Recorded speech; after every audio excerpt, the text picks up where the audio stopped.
அன்பு குழந்தைகளே, உங்கள் அனைவருக்கும் இனிய காலை வணக்கம். நம்ம இப்போ என்ன பார்த்துட்ருக்கோம் அப்படின்னு சொன்னால், இயல் 3ல் இலக்கணம் பார்த்துட்ருக்குறோம். அந்த இலக்கணத்தில் மொழிக்கு முதல்ல என்னென்ன எழுத்துக்கள்லாம் வரும், இறுதியில் எந்தெந்த எழுத்துக்கள்லாம் வரும், இறுதியில் எந்தெந்த எழுத்துக்கள்லாம் வராது, முதலில் எந்தெந்த எழுத்துக்கள்லாம் வராது அப்படின்றத பற்றி பார்த்துட்ருந்தோம். இப்போ மொழிக்கு இறுதியாக எழுத்துக்கள், அதாவது ஒரு மொழியில் இறுதியாக வராத எழுத்துக்கள், எந்தெந்த எழுத்துக்கள் எல்லாம் மொழிக்கு இறுதியில் வராது அப்படின்னு சொன்னால் பாருங்கள். சொல்லின் இறுதியில் உயிரெழுத்துக்கள் தனித்து வருவது இல்லை. உயிரெழுத்துக்கள் எத்தனை மொத்தம்? ஆ டு அவ் வரைக்கும் எத்தனை எழுத்துக்கள் இருக்குது? 12 எழுத்துக்கள் இருக்குது. இந்த 12 எழுத்துக்களும் சொல்லின் இறுதியில் வராது, தனித்து வராது. சரியா? அடுத்து பாருங்கள், அதுக்கு எக்ஸெப்ஷன் இருக்குது. என்ன அப்படின்னு சொன்னால், உயிரெழுத்துக்கள் மெய்யெழுத்துடன் இணைந்து உயிர்மெய்யாக மட்டுமே சொல்லின் இறுதியில் வரும். உயிரெழுத்துக்கள் மெய்யெழுத்து 18உடன் சேரும் பொழுது உயிர்மெய் எழுத்தாக மட்டுமே சொல்லின் இறுதியில் வரும். சரியா? அடுத்து பாருங்கள், அளபடை எழுத்துக்களில் இடம்பெறும் பொழுது உயிரெழுத்துக்கள் சொல்லின் இறுதியில் வரும். சொல்லின் இறுதியில் உயிரெழுத்துக்கள் வராது. எங்கே மட்டும் வரும் அப்படின்னு சொன்னால் அளபடை, அதாவது நீங்கள் மேல் வகுப்பு படிக்கும்போது படிப்பீங்க. அளபடை, இன்னிசை அளபடை, செய்யுளிசை அளபடை, சொல்லிசை அளபடை அப்படின்னு சொல்லி அளபடை அப்படிங்கிறது உயிரளபடை அப்படி படிச்சிருப்பீங்களா? அது அந்த மாதிரி அளபடையில் மட்டும் உயிரெழுத்துக்கள் சொல்லின் இறுதியாக வரும். சரியா? ஆயுத எழுத்து சொல்லின் இறுதியில் வராது. அது உங்களுக்கு தெரியும். 3 புள்ளியுடைய எழுத்து தான் ஆயுத எழுத்து. ஆயுத எழுத்து ஒன்றே ஒன்று தான் உள்ளது. அந்த ஒரு எழுத்துமே சொல்லின் இறுதியில் வராது. சரியா? அடுத்து பாருங்கள், இக், இங்க், இச், இட், இத், இப், இட், இந்த 6 மெய்யெழுத்துக்களும் சொல்லின் இறுதியில் வருவது இல்லை.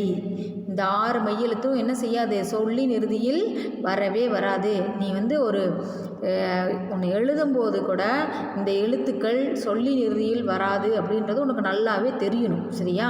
இதெல்லாம் எதுக்கு நடத்துகிறோம் அப்படின்னு சொன்னால், நீ எழுத்துக்களை எழுதும் பொழுது தப்பு பண்ணக்கூடாது. தமிழ் எழுதும்போது நிறைய தப்பு பண்ணுறீங்க. அந்த தப்புகளை எல்லாம் குறைப்பதற்காக மட்டும்தான் இதெல்லாம் உனக்கு கொடுத்துருக்குறாங்க. நீ இதை தெளிவாக படிச்சுக்கிட்டேனாலே தமிழ் எழுதும்போது உனக்கு தவறு வராது. சரியா? அப்போ இக்கு, இங்கு, இச்சு, இட்டு, இத்து, இப்பு, இற்று, இந்த 7 மெய்யெழுத்தும் சொல்லின் இறுதியில் வராது. சரியா? அடுத்து பாருங்கள், உயிர்மெய் எழுத்துக்களுள், உயிர்மெய் எழுத்துல ஙா எழுத்து வரிசை சொல்லின் இறுதியில் வராது. ஙா, ஙா, ngி, ngி, ngu, ngu, ngau, அந்த வரிசை இருக்குது பார்த்தீங்களா?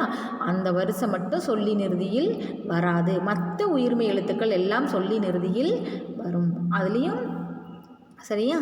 அதில் பாருங்கள், உங்களுக்கு Karthik, Hong Kong, Sujith, Hungary, Dileep, Munich போன்ற பிறமொழி பெயர்ச்சொற்களில் இவ்வெழுத்துக்கள் இறுதி எழுத்தாக, அதாவது நம்ம தமிழ் மொழியில் இது கிடையாது, ஆனால் பிறமொழி சொற்களில் இந்த தமிழ் எழுத்து இறுதி எழுத்தாக வரும். சரியா? அதாவது எகர வரிசையில் கே முதல் நே முடிய உயிர்மெய் எழுத்தும் மொழியின் இறுதியில் வராது. கே, ஞே இதெல்லாம் இருக்குல்ல, அந்த கே வரிசை அது ஃபுல்லாக என்ன செய்யாது? மொழிக்கு இறுதியில் வராது. சரியா? அடுத்து ஓ வரிசையில், அதாவது நோ, தோ இதெல்லாம் இருக்கும் பார்த்தீங்களா? இந்த வரிசையும் என்ன செய்யாது? மொழிக்கு இறுதியில் வராது. நோ என்னும் எழுத்து அதாவது ஓரெழுத்து ஒரு மொழியாக துன்பம் என்னும் பொருளில் வரும். இப்போ நோ அப்படிங்கிறது என்ன அப்படின்னு சொன்னால், துன்பம், அது ஓரெழுத்து ஒரு மொழி, ஒரு எழுத்து தான், ஆனால் அது பொருள் தரும். சரியா? அது மட்டும் ஓரெழுத்து ஒரு மொழியாக சொல்லின் இறுதியில் வரும். சரியா? அடுத்து பாருங்கள், சொல்லின் இடையில் வரும் எழுத்துக்கள். இப்போ நம்ம சொல்லின் இறுதியில் எந்தெந்த எழுத்தெல்லாம் வராதுன்னு பார்த்தோம். சொல்லின் இறுதியில் உயிரெழுத்துக்கள் எதுவுமே வராது. ஆனால் அளபடையில் வரும் பொழுது சொல்லின் இறுதியில் வரும். சரியா? அடுத்து என்ன பார்த்தோம்? என்னென்ன எழுத்தெல்லாம் சொல்லின் இறுதியில் வராதுன்னு பார்த்தோம். ஆயுத எழுத்து வராதுன்னு பார்த்தோம். அடுத்து இக்கு, இங்கு, இச்சு, இத்து, இட்டு, பிட், இந்த 7 மெய்யெழுத்து சொல்லின் இறுதியில் வராது. ஞா வரிசையில் சொல்லின் இறுதியில் வராது. அடுத்து நே நே இந்த வரிசை ஃபுல்லாகவே சொல்லின் இறுதியில் வராது. நோ வரிசையும் சொல்லின் இறுதியில் வராது. அதில் நோ மட்டும் ஓரெழுத்து ஒரு மொழியாக இருக்கும் பொழுது துன்பம் என்னும் பொருளில் வரும். அதனால் அது மட்டும் தனித்து வரும். சரியா? இப்போ சொல்லின் இடையில் வரும் எழுத்துக்கள். ஒரு சொல்ல இடையில் என்ன எழுத்தெல்லாம் வரும் அப்படின்னு சொன்னால் மெய்யெழுத்துக்கள் 18 சொல்லின் இடையில் வரும். சரியா? சொல்லின் இடையில் மெய்யெழுத்துக்கள் 18 வரும். உயிர்மை எழுத்துக்கள் சொல்லின் இடையில் வரும். உயிர்மை எழுத்துக்கள் எல்லாமே உயிர்மை எழுத்துக்கள் எத்தனை இருக்குது?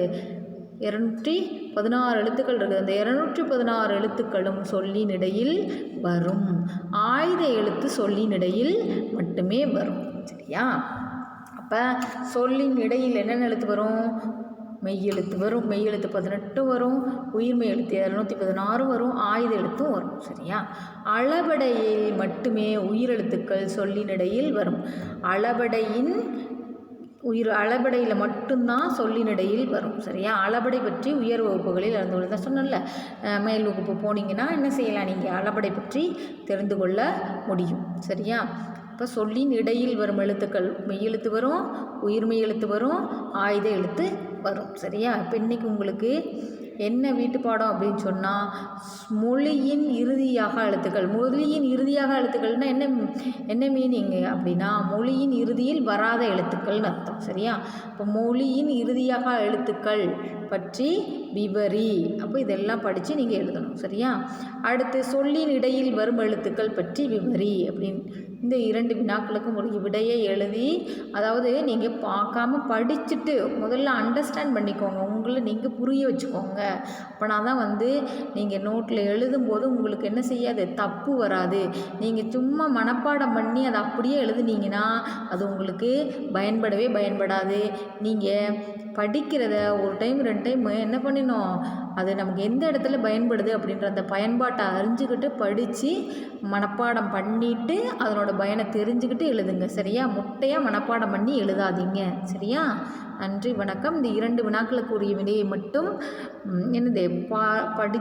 நன்றாக படித்துவிட்டு பார்க்காமல் எழுதி அனுப்புங்க. சரியா? நன்றி, வணக்கம்.